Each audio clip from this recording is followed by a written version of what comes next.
Welcome to Deep Psyche. Here we do not rush toward answers. We sit with the questions. There is a kind of silence in this world that isn't born from peace, but from survival. A silence shaped not by serenity, but by storms weathered in solitude. It is the hush of a soul that has known too much, felt too deeply, and returned different. Not broken, transformed.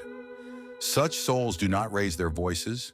They withdraw, not out of apathy, but as a quiet rebellion against noise that has never truly listened. They do not lack love. They have simply learned its weight when given recklessly. To many, they seem distant, severe, even cold. But Carl Jung knew better. He knew that the psyche conceals what the world cannot yet bear to see. Until you make the unconscious conscious, it will direct your life and you will call it fate. The pain we avoid does not disappear. It changes form. It becomes the tension in our shoulders, the sudden stillness in our speech, the instinct to shut the door before anyone can step in. If you've ever looked at your reflection and felt estranged from your own eyes, you are not lost. You are at the threshold. The mask you wear, the capable one, the cheerful one, the unshakable one, is not false. It is the armor that brought you here. But armor is not identity. Jung called it the persona, the mask forged for the world, the role we play to belong. Yet beneath it, something waits, quietly, patiently, for us to remember who we were before we learned to perform. Those who've suffered deeply do not merely protect themselves.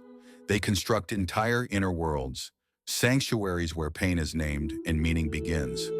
But the outer world often misreads them, because what is guarded is rarely understood. They are not unreachable. They are simply afraid that to be reached means to be shattered again, that to soften is to bleed, that to hope is to risk losing once more. Carl Jung believed pain is not punishment, but signal. He said, "There is no coming to consciousness without pain." But no one teaches us how to listen to pain. Instead, we're taught to bury it, to numb it, to rationalize it. And so it does not disappear. It becomes a shadow, silent but ever present. We believe we've moved on, but in truth, we've only adapted. We function, we smile, we perform.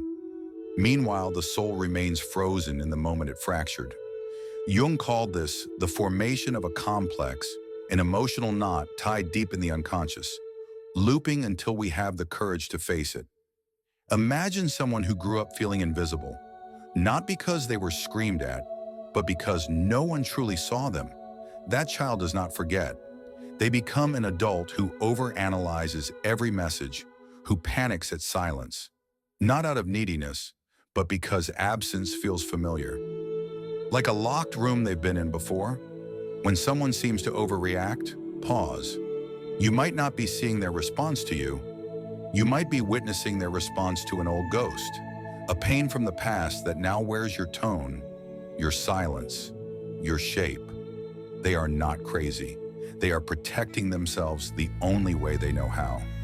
To understand the behavior of the wounded is to enter sacred ground. You do not walk in with judgment, you enter with reverence. Jung said, "The shoe that fits one person pinches another." There is no universal recipe for living. We are each uniquely shaped by what we've endured. Some become caretakers, not because they have space to give, but because they've forgotten how to receive. They give love like an apology. They fix others so they don't have to face what's broken inside themselves. The world calls them strong, dependable, kind, but inside they are drowning in silence. That is not love. That is self-abandonment. Others become lone wolves, fiercely independent, proud of never needing anyone. But that pride often masks a childhood lesson. No one comes, so they stopped asking. They do everything alone, not by choice, but because needing feels dangerous. There are those who live almost entirely in their minds, thinkers, analyzers, philosophers. To the world, they seem composed, rational, in control. But often, behind that refined intellect lies an old wound, because to feel is to risk breaking apart. and they've already spent too many years painstakingly putting themselves back together. Jung cautioned us that overthinking is not wisdom, it is defense. A fortress built of thoughts to shield a heart that no longer feels safe. Others don't retreat into their minds but into routines.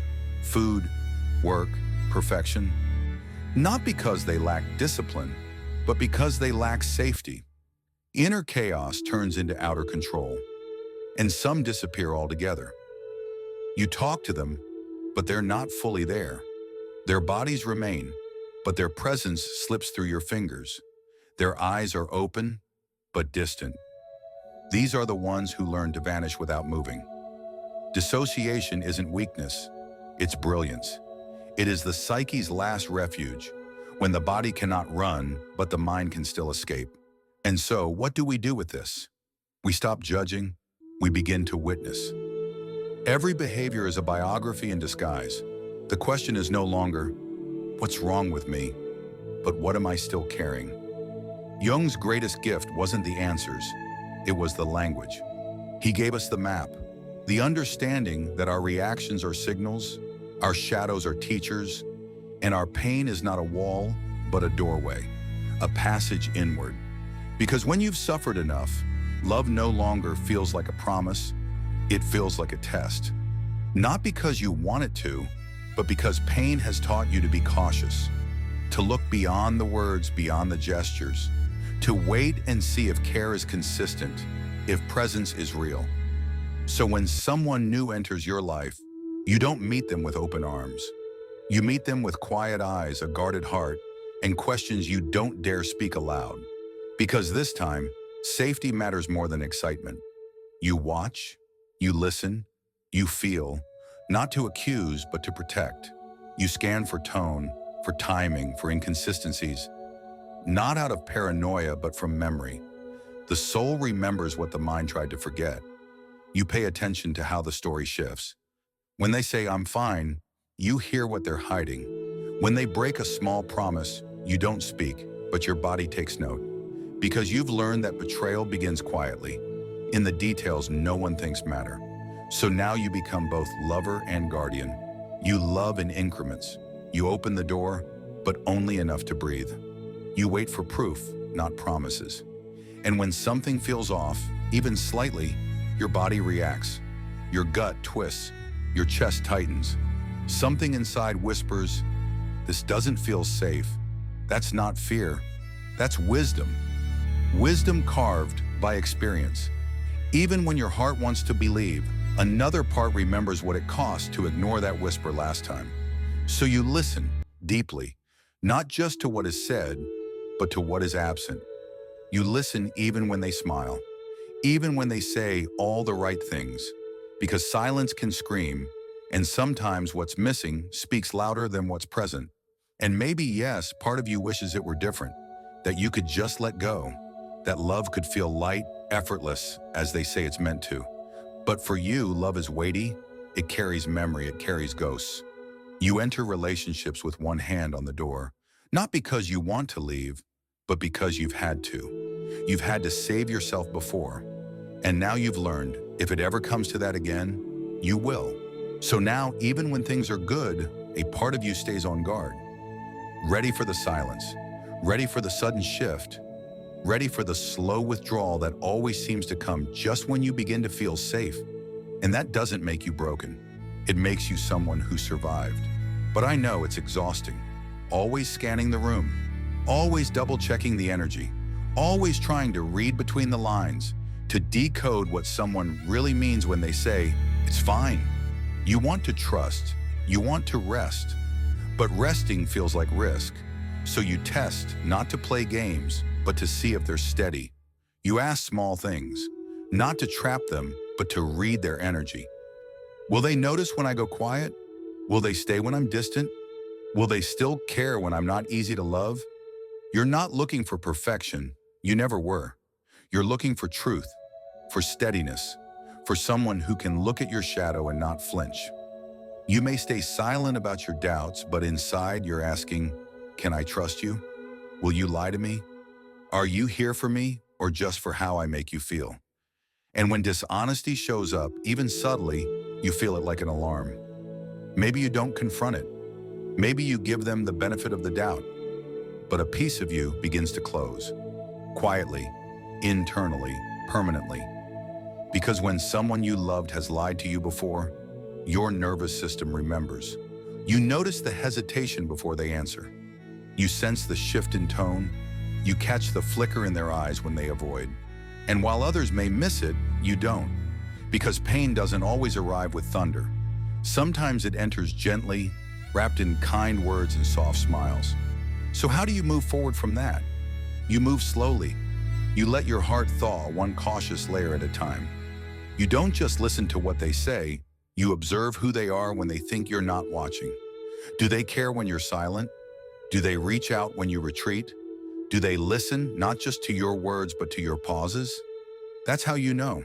Because when someone lies about small things that seemingly don't matter, it wounds deeper than they understand. Not because of the lie itself, but because of what it touches in you. It awakens something ancient, something sacred. And so the work begins not with forgetting, but with turning toward the ache. Asking it, what do you want me to know? What are you trying to protect? What memory do you still hold like a relic? That's the paradox of pain. It doesn't want to ruin you. It wants to be respected. It wants you to remember. And through that remembering, it loosens, it softens, it lets go. People who've suffered deeply often carry a strange and subtle gift. They become mirrors. They see beneath words. They sense what others overlook, the tone that shifts, the silence that swells, the energy that trembles beneath the surface. They feel everything. But when healing hasn't yet rooted, they can vanish into other people's feelings. They become rescuers, tender, attentive, unwavering, yet forget that they too need to be saved. True healing isn't about being strong all the time. It's not about independence, wisdom, or perfect clarity. It's about becoming whole. And to be whole, we must stop cutting away the parts of ourselves that make others uncomfortable. There is no shame in the walls you've built. The only sorrow is in forgetting why they were needed. Carl Jung called the path individuation, the sacred unfolding of the self. And that path always leads through the underworld of the psyche, through grief, through rage, through longing, through every emotion you were taught to hide. You are not a problem to be solved. You are a story to be honored. And when you begin to sit with your pain without flinching, something holy stirs. The wound becomes a guide. The shadows grow quiet. And the child within, the one who waited so long for someone to stay, to speak gently, to understand, begins to exhale. And in that stillness, you do not erase the past. You integrate it. You don't forget. You learn to hold it tenderly. You stop pretending you're fine. You say, this still hurts, but I'm here. I'm staying. I'm not running anymore. Those who've walked through fire barefoot often become the gentlest souls. Not because they are weak, but because they know the cost of pain.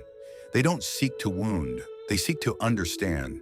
But they must also be reminded, you deserve to be understood too.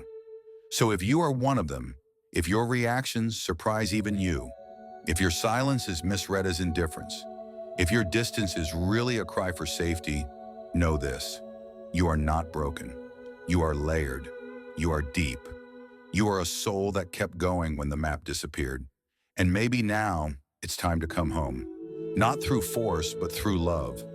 Because healing is not a destination. It is a return to the self that existed before the world taught you to hide. Before you forgot that your soul has always been enough. Welcome back, dear one. Welcome to the Wisdom Gate, where your story matters, where your pain is not too much, where your spirit remembers it has never been alone. And if these words met something true inside you, leave a comment below. I'm returning to the truth that never left me. Let that be your beginning. I'll see you in the next video.